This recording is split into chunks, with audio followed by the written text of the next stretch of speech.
everybody, Papa Gord here for episode 6 of Jack About Joe, the series in which I show you my G.I. Joes and try to see how much I know about these guys and girls, and then you can comment down below and let me know if I'm right or if I'm wrong, or just give me some facts. I'm always up for trying to get the terms down a little bit better. Because again, like I said, I am not a G.I. Joe guy. I wasn't as a kid. I guess I'm being converted as we go now because I am quite enjoying the classified line. Not gonna lie. So we're gonna take a look at the Crimson Alley Viper that I found with this guy here. And oddly enough, apparently on Action Figure 411, it says that a bunch of these guys had to deal with a bunch of these guys. So I think that's kind of fitting that I got them the same time. So they were the last one of each of these amongst rock and rolls and the fish guy. Oh my Lord, Sardine Man. Yeah, the G.I. Joe diver. Anyway, we'll get to that guy at a different time. But as you can kind of see over in the corner over here, I kind of have this whole crimson thing going on.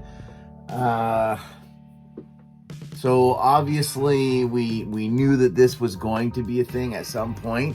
Just been difficult, super difficult to find this guy. I do know like Amazon and a whole bit, but honestly, seriously, it's still nice to get that little bit of a goosebumpy feel when you see this on the shelf, when you actually go out and look. I still like to go out and look. I know I'm up for disappointment maybe 50% of the time as of lately, but yeah, I still like to go and find them. The exclusives, maybe that might be a little bit different. I don't know. Is this one exclusive? I didn't even bother to look. I know this guy was, but let me know. Was he exclusive? I don't think he was. But anyway, so apparently the Crimson Twins and Baroness take their most ruthless and deadly loyal troopers and I guess get promoted to one of these guys, these Crimson Alley Vipers. And I gotta say, not just because I'm partial to the kind of the whole, I guess, crimson, but it's more burgundy. Like, come on, let's just get with it. It's more about a burgundy than a crimson. But anyway, wow, this is a whole lot more toned down. I do not have the original Alley Viper, that blue and orange. Like, what background are you gonna blend into with that? I have no idea. I know somebody, Stumbler, will probably comment exactly why they look the way they do, but that is just absolutely wild. But this guy is excellent. Just head to tail, no tail, head to toe. Anyway, head to toe, very cool. As you can see, I was showing this off in the live stream the other day or whatever. I still have to boil and pop the, so these are on a swivel right here, the boots. I have to pop both of them off and pop out the feet and then swap them and pop them back on because the shin guards are not right. They're not in the right spot. They're opposite. So that will be changing. But other than that, wow. Very cool. Very awesome. I kind of hope that the classified team, maybe starts to try to do a little. I mean, I get the buckles and things going on, but like it's not like a goth convention or whatever, right? So I don't know. Plus, you got to kind of tuck and pull in and whatever, and sometimes it gets in the way of the articulation points. Maybe that's the whole point, is to cover those thigh swivels or what. I have no idea, but overall looks excellent. The shield, the detail on the shield, it's embossed, right? It's raised there. Let me see if I can get the get this off. Let's take a look. On the inside of the shield, we got some technical, I was going to say techno, but we got, yeah, some displays and what have you. You can, I don't know if that's also something, if it does it on its own, or if it's programmed to, or if that's just so you don't break it. I have no idea, but the shield is very cool. Let's see here. We got a knife there. We've got another knife here. Both come out, I think. I know I put them, oh, whew, I put them in there. So there you go there. Most of his weaponry has that little notch. I don't know what it's called. Okay, knife guys, I apologize.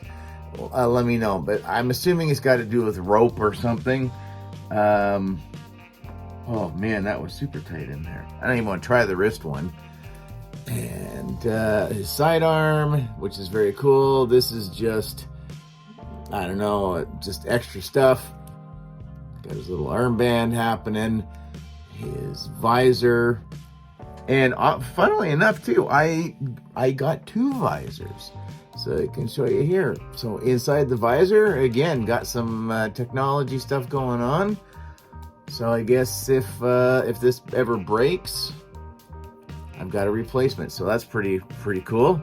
I do like there, you got some of the carabiners, and that's on a bit of a, almost looks like a slight metallic-y bit of a paint as well. I dig all the, like, you know, you've got some of the striping going on, and just, yeah, he's very, yeah, I don't know what it is about him. Again, it's one of my favorite colors. I like burgundy. I was always a burgundy, gray and white. I don't know. I must have been an old guy when I was a teenager, because, yeah, I like those colors. But anyway, so go Gamecocks. Anyway, so that could be what it is. I don't know. But anyways, yeah, the Crimson Alley Viper. Also weaponry. Most of his weapons, it wasn't until I was cleaning out one of my drawers that I was like, wait a minute, these look really familiar. So you've got his machine gun with the clip. Sorry, not clip, again, magazine, G-force. Honestly, just glue it. I'm just gonna end up gluing all of these in because they fall out all the time. Submachine gun with a thing and a light. I know it's a light or a laser scope or something. I don't know. I really like this, but you can't put it in this hand unless you take this, if you take the knife sheet, this whole piece off, because the magazine there's interference. So it just, yeah, it runs into it. So it's a weird bit of a design, maybe a little nitpick on my part, but hey, you know what? I'm figuring all this stuff out.